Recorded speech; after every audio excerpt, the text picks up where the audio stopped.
Hello YouTube, this is Kaito JR here, and I'm here to do another review on chapter 46 of the Ajin demi-human manga entitled Good Morning, See You Tomorrow. A pretty long title, but whatever.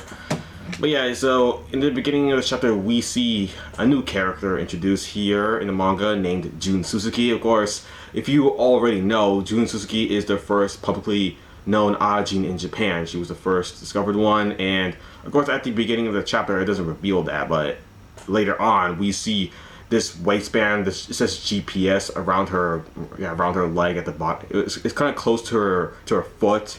Yeah, it's just like wrapped around there, a GPS thing. Yeah, that is there for every single Ajin. Even I was surprised. Like I didn't even at first I didn't even notice that Mr. Smith. Yeah, he's the African American doctor as well who's researching Yusuke's body. Yeah, he even has that GPS like ankle, whatever. I don't know. I forgot what this part of your leg is called. All the way down here. It's right next to your feet. But yeah, it's around there. It's like an ankle bracelet, I suppose. I'll just call it that. Yeah, an ankle bracelet that says GPS on it. Yeah, even Mr. Smith has that. So I suppose he's a demi-human. However, I don't know, maybe he does, maybe he can't like summon IBMs, maybe because it doesn't seem like he's ever even seen one, or I don't know. I mean, we don't know if Jun Suzuki or even Jim, because Jim, he shows up in this chapter as well. This is this is our first meeting of Jim as a character here. He's kind of like similar to Ikuya Ogura, how he likes cigarettes as well. Of course, yeah, they all have those GPS anklets. Yeah, ankle bracelets around their anklets. I just call it anklet because ankle bracelets, anklets, whatever. Yeah, they have those anklets around their ankles. That I guess signifies that they are Ajins, just kept here in the withheld facility in Maryland, USA, which is where they are right now, Maryland. Yeah, and it's kind of interesting how I mean I know we haven't seen Shinya Nakamura ever since the pilot chapter. Or if you watch the anime, one of the first OVA of the anime, OVA stands for Original Video Animation, I believe, something like that. Yeah, we haven't seen Shinya in a while, but we just saw Yusuke in this chapter. Yeah, Yusuke, he makes a reappearance here in chapter 46, where we see him on this table, just laying on this table. Of course, he's in a coma. He is still alive, but he's in a coma. He was saved by the threshold phenomenon that happened along with the flood phenomenon, while Shinya just because he got shot and went down. He was very emotional because before he got shot, he saw Yusuke got shot down. That was his childhood friend. He felt insane amount of emotion when he saw his childhood friend die. And at the same time, the guy who shot Shinya made a huge mistake because that's gonna trigger a flood phenomenon since the Ajin saw his childhood friend die, and then of course his emotions gonna go crazy, and he shot him at the same time while his emotions went crazy. And then that's when the flood phenomenon kicked in, and as well as the threshold phenomenon came along with that, which healed up Yusuke's body, just healed up all of his gunshot wounds. And I mean his shirt was all in tatters because of the gunshots, but his body was all healed up because of Shinya Nakamura's flood phenomenon and threshold phenomenon as well along with it. So that was very helpful of what Shinya did there. But right now Shinya, he's in hiding. Of course, he has to make sure he's in hiding away from Japan. I don't know where he is right now. He's probably hiding in the sewer somewhere. I mean, it'd be pretty interesting if he was actually there this entire time, but I don't know, maybe he's doing the same thing that Kate Nagai was about to do, just go live in the forest or the mountains within Japan and just hide in there just for the rest of his life, just in hiding. I want to see both Kei and Shinya meet up, just have a meeting with each other, because I want Shinya to return soon. I mean, he probably will return since currently in the manga right now, chapter 37. Okay, I don't know where I was going at, but Sato, he has his motorcycle. He just drove away, but and then Kei was, I guess, trying to follow him. But that's chapter 77. We're here at chapter 46 right now. And we still haven't seen Shinya yet. Shinya has not reappeared ever since the pilot chapter, so I don't know what to tell you. Hopefully Shinya shows up soon enough, and it'll be interesting to see what he's been doing ever since he just left Yusuke behind, because there was nothing he could do, and just went inside that taxi and just drove away, and we never see him ever again after that. Well, Yusuke, he is just, like I said, lying there in a coma on this table, being not experimented, just with Dr. Smith and his assistant, just trying to find out what's up with this kid, what's up with Yusuke, how did he Yeah, because he did get shot, but then where are all of his wounds? Like how did all of his wounds just like closed up? Of course, Dr. Smith he brings up the idea of the threshold, and that that's what saved him here. Yeah, I mean that's what they call it, the threshold phenomenon. I mean, I call that I'm the one who calls it the threshold phenomenon, but I mean they just call it the threshold, whatever. I mean, yeah, I mean that's what saves Yusuke there, and they're just trying to like figure out like, okay, so how does this happen? I mean, Dr. Smith says how yes, okay, look, I believe that the flood and threshold phenomenon might come back to the fact that how demi-humans are born in the first place. I mean, we could probably find a connection between those two things right there.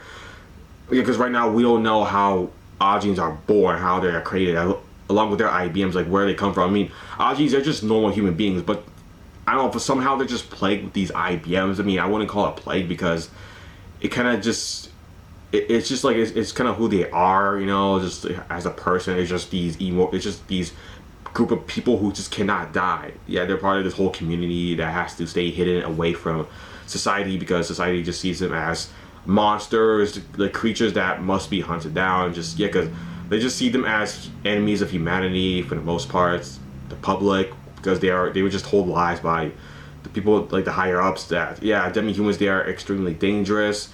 Make sure you stay away from them. If you see one, call the police immediately and let us capture them. Don't try to deal with them yourself. They're extremely dangerous. Especially it goes in the beginning of the chapter, none of the Japanese people were aware of IBMs. It was even said in this chapter as well that at first the Japanese, they weren't aware of IBMs or black ghosts is what the Japanese calls them. But yeah, here in America they call them IBMs, and yeah, Japan, like I just said, they weren't aware of it until the whole Shinya Nakamura incident happened with the flood phenomenon. That was a pretty crazy event there because they discovered IBMs through like the hard way. I mean, they lost a lot of people of the government from just this whole phenomenon right here. Yeah, the flood, that was pretty bad, but I mean, they did like discover some new stuff. I mean, Shinya got away, and that was pretty bad. I mean, he could have been like the third publicly discovered Ajin in Japan if he didn't get away, but no, that spot was taken by Kei Nakai, like just I guess months after that, but I'm not very sure. I'm not very sure the timeline between like Shinya Nakamura's flood phenomenon activation and Kei Nagai's reveal that he was an Ajin by the entire public, once he got hit by that truck. But yeah, but of course, Ikuya, he shows up in this chapter. Of course, like Ikuya Ogura is a very interesting character. I think he's one of the more interesting characters within the manga. First of all, that's why I believe, because of all he knows about Ajins, and that everyone around him doesn't really buy any of the BS he says. Like right now he's at the hideout with he's at the Tosaki. Yeah, Tosaki's in Izumi's hideout. That's where he is right now. He should be right there right now. But yeah, this is like, I believe this is a flashback. Yeah, this is a flashback. This is just right when that Ikuya he was about to go and see Tanaka because he was you see Kei Nagai because he got word that Japan has captured their third Ajin in Japan, and that he just went over there. This just happened in flashback. This is a whole flashback chapter right here, everybody. So yeah, this isn't happening right now. I mean, Ikuya is at the hideout with Tosaki. So yeah, that's where he is right now. He's been captured. So that sucks for Ikuya. I mean, it's not like people in Maryland, USA, or in the United States in general really buy any of the stuff he says, because of course they're all just hypotheses. He still needs to find evidence on what he's saying so he can back that up. But he's just running his mouth without having any evidence at all to back that up. People just write off as like nonsense or just BS for the most part. So yeah, I mean, I'm pretty sure that's what most scientists should do. They should have evidence to back up what they're saying. If they're saying something that has something to do with scientific, for example, Ajins, for example. Yeah, if you try to say something about Ajins but you have no evidence to back it up, they're not gonna take it into account at all. They need evidence to show it to others that this is true. Here's the evidence to back it up. So yeah, there it is. That's the case right there. But now Ikuya, he just says it. I mean, I wonder if Ikuya is going to make an entire book about Ajins, like this huge book that's like freaking like kind of like a phone book. It's like that big. Like, yeah, he just like slides down to the table like, boom. Okay, here's my entire phone book size biology Ajin whatever. I just wrote everything I know about Ajin inside this book. You can just read it all. $50. That's how much it costs.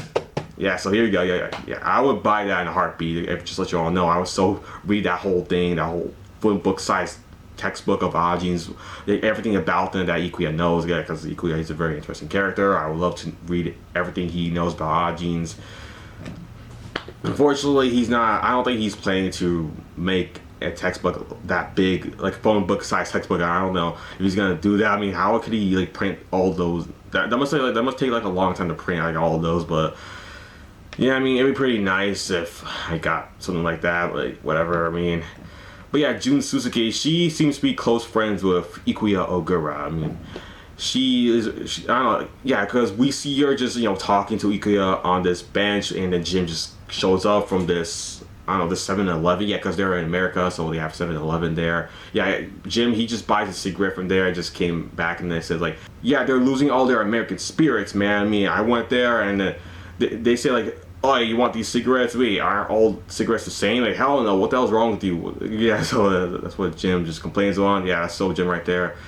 Of course, yeah, June, she says how, when are you gonna stop smoking? You too, Ikuya, you guys gotta stop smoking. That's not good for your lungs. Of course, they smoke maybe just for the, because I'm pretty sure, yeah, because Ikuya, he has some painful memories from back then. Because in the more recent chapters, we just found out that he has a son who died, and I'm just thinking that, yeah, Ikuya, he probably smokes just so he can, cope with that emotional pain that him losing his son, because it's gotta hurt him a lot in here, in his heart. So yeah, that's probably why he smokes. Maybe Jim has his own reason. Maybe he lost a loved one back then, or just trying to use smoking as like as like a way to cope with stress in that sense.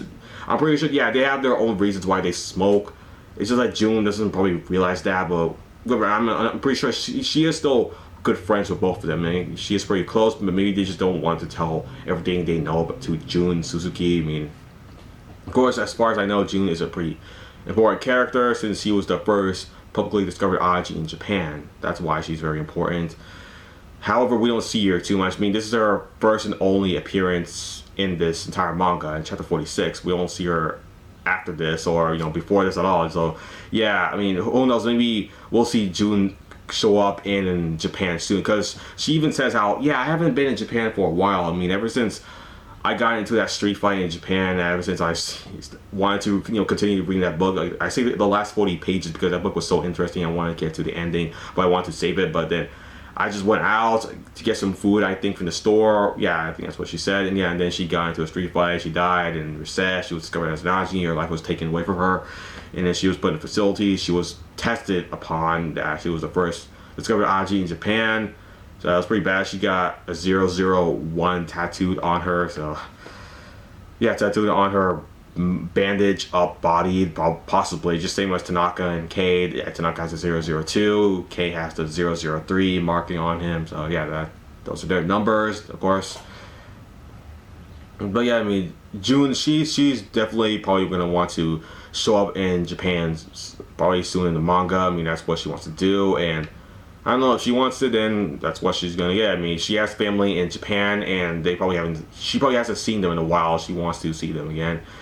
Yeah, and Jim, I don't know, Jim, he just like walks off. He says like he's going to go take a dump and then just go get some sleep after that. Yeah, that's what he says. He doesn't want to do anything else. He's like, all right, Jim, whatever. So yeah, he just continues to smoke and just goes off. Of course, Jim, like I said before, he has the GPS ankle bracelet on him too, anklet, whatever.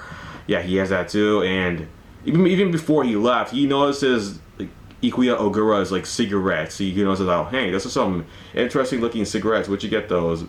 Is this, oh, these Mouth 7 cigarettes? Yeah, I got them from Japan. I mean, they're almost out of, yeah, he says how in Japan they don't make them anymore. They're almost out of production. But he has collected a lot of these. He has them in stock right now by like a huge number, so he's not going to run out soon enough. But he believes that once he does run out of these Mouth 7 cigarettes, he's going to die, which I probably believe as well. But maybe they're making it too obvious that he's going to die soon enough. But yeah, I mean, currently in the manga, he has run out all of his cigarettes, and he is about to, maybe he will die, and maybe he is a demi-human, but I just believe maybe he is actually just a human being, just human, normal human being who can't just reset back to his original state once he dies. So yeah, that's what I believe. But who knows? But maybe this manga can just surprise. It can surprise you. It's like maybe Ikuya is not Ajin after all, or maybe he will die in chapter 78, which I'll probably be really sad about that because all of his information that he knows about Ajins will die with him as well, and that'll be pretty bad. I would not like that at all.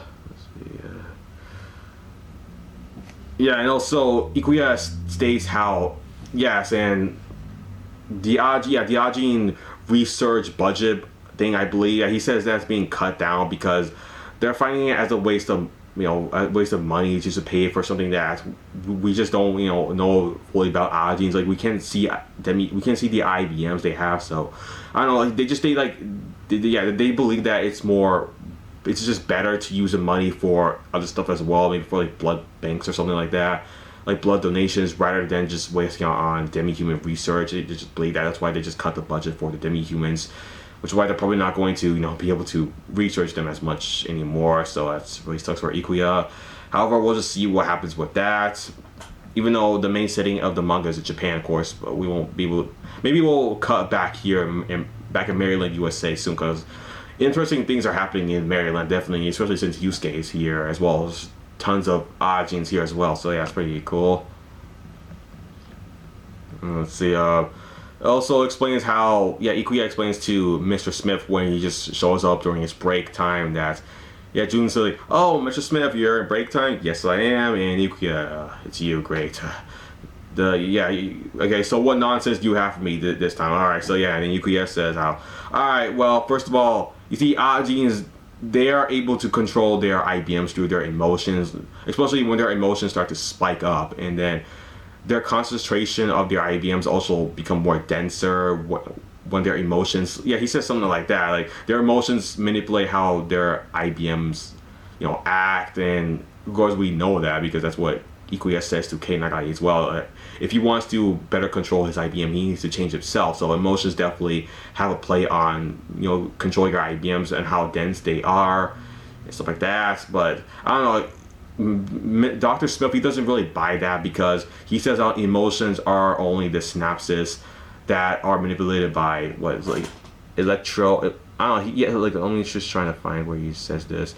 I know it's very interesting. He says here's what he says. He says emotions are nothing more than a result of electrical and scientific processes that take place between synapses. What he says, he explains how is that? How does emotions have anything to do with control of manipulating IBMs? Like, are you sure you know what you're talking about, Ikuya? Of course, Ikuya says, I do know what I'm talking about. I'm probably gonna make a whole textbook about Ajins and the way they work and why they are the way they are.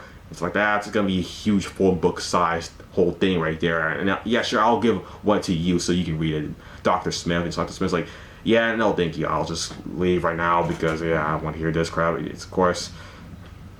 No one listens to Ikuya Ogura and his nonsense, but I believe you, Ikuya. I believe you. Of course, I believe what Ikuya Ogura says. I mean, he knows everything about Ajins, and everyone else around him just makes fun of him of his BS that he spouts out of his mouth. But I believe in him. I believe everything he says. And I'm pretty sure deep down Jun Suzuki believes him as well. And yes, that's good that you believe in Ikuya Ogura because I do too. Jun Suzuki, she's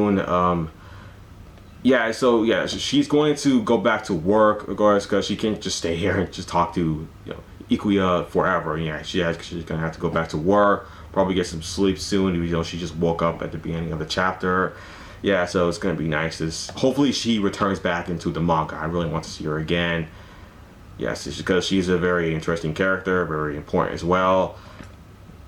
So is Ikuya. And also, it's revealed that she is the first Japanese or Asian, but she's Japanese. She's the first Japanese female demi-human to be discovered in the entire world. Of course, because of this, she was shipped to America since America didn't have any female Japanese demi-humans in their stock. So now they have Jun Suzuki. So they're just fine with that. They're just good. They're all good.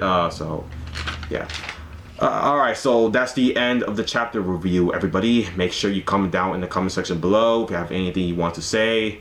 Well, that's it for the video, everybody. Thanks for watching, and bye.